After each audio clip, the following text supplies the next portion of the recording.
Hello and welcome back to the series on tactics and techniques. Today, we will be starting with another new topic, and today's topic will be about distraction and deflection.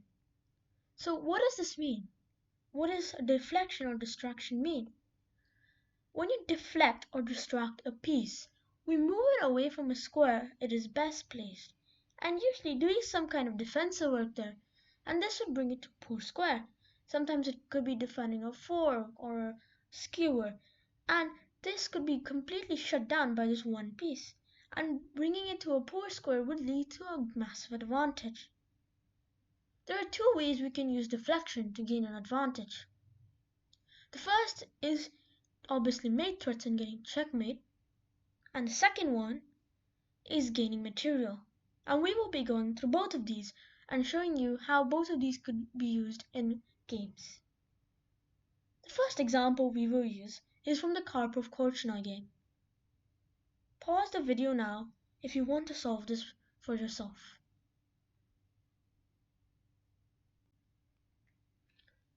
This features a position where white has a rook and 3 pawns versus black having 2 knights.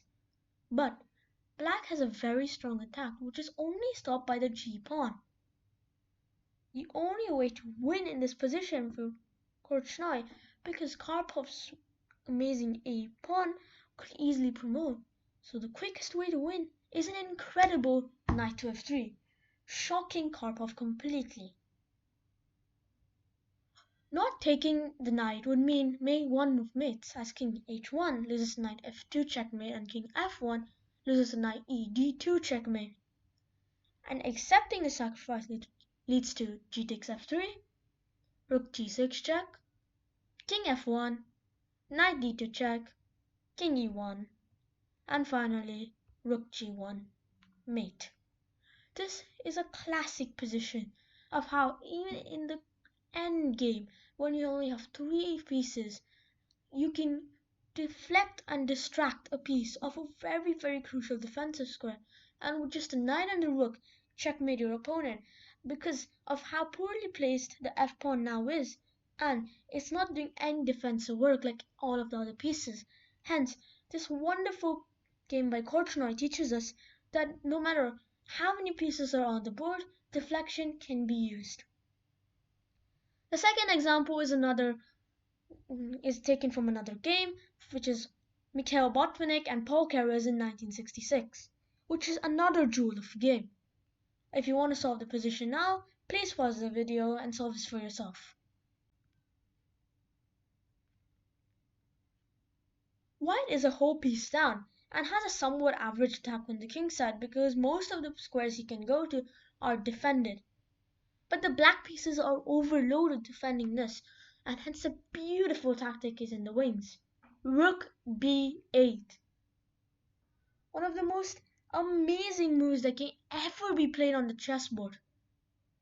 Just moving a rook casually to the other side of the board, straight in front of the queen, doesn't happen every day and doesn't successfully happen every day because of how rare and how beautiful these sacrifices can be. If black accepts the sacrifice, then queen h4, rook d8, queen h7 check, king f8, and queen h8 mate is unavoidable. But not accepting this position and this sacrifice leads to a position after 12 perfect moves from both sides. White has a queen and a rook versus black having 2 rooks and a knight. However, white has a c and d pawn, which is passed, plus he still has an attack continuing on the king side against an exposed black king. And it's pretty easy to understand why Paul Keres resigned immediately after rook b8 was played. Black's king was completely exposed in this position, and this usually leads to a recipe of disaster. Even if a deflection doesn't occur, always try to keep your king safe, because then no tactics can usually beat them. And the third and final example we will be using today is to win material. This decent example shows how overloaded pieces can be exploited. Again, please pause the video if you want to solve this for yourself.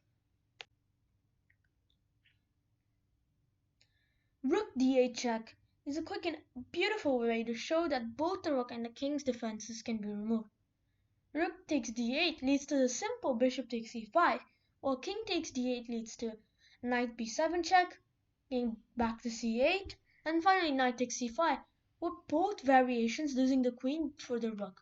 However, there is still work to be done as the game is not yet won. So what are the key takeaways from this video?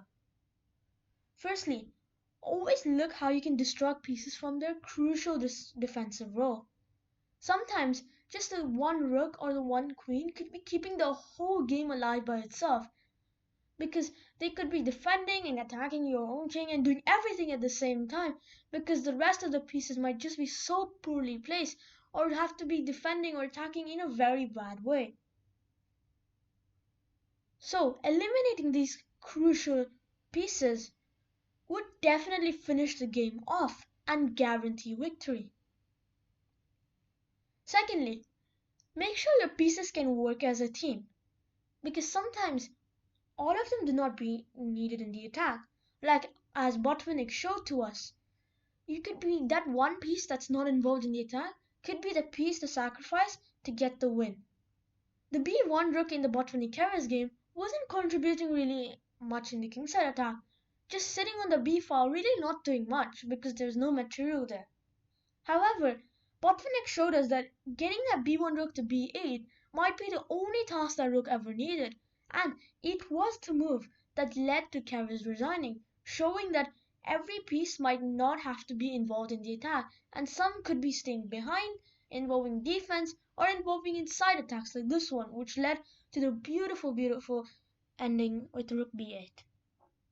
And finally, as it is custom, I will leave you guys a position that you can solve, which will again be the topic of our next video, so you guys can have a guess which one I will be in the comments below. And if you support me and my content, please take the time to subscribe and hit the like button, as it helps me to create these amazing videos that could help you, your chess go to the next level. Also share this with anybody else who would love to grasp this wonderful game and also learn these amazing tactics and techniques. Thank you for listening and see you in the next one.